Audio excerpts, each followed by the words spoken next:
Here's how to turn off read receipts on Messenger. Now open up Facebook Messenger on your iPhone, Android, or computer. Works the exact same. You can either turn it off for individual conversations or for one person, or across the board in your entire Facebook Messenger app. I'll show you both options. Now let's turn it off for Haley by tapping on her profile and then tapping at the very top. Now within the settings for this conversation just with Haley, I can turn off those read receipts if I wanted to, just by scrolling down until I get to read receipts and turning this off.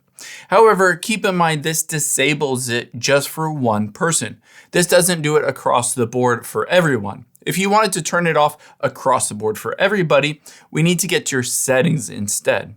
So let's hit the back arrow and then go back to the beginning. Now on the iPhone, the menu button is at the bottom right, but it could be at the top right or left on your device. Just tap on those three lines and then get to settings. Now within your settings, you're able to globally control those read receipts to turn it on or off across all of your messages.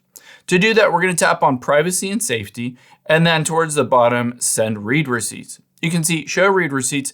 People will be able to see when you've read their message. All you need to do is toggle that off, and now no one will be able to see when you have seen their message.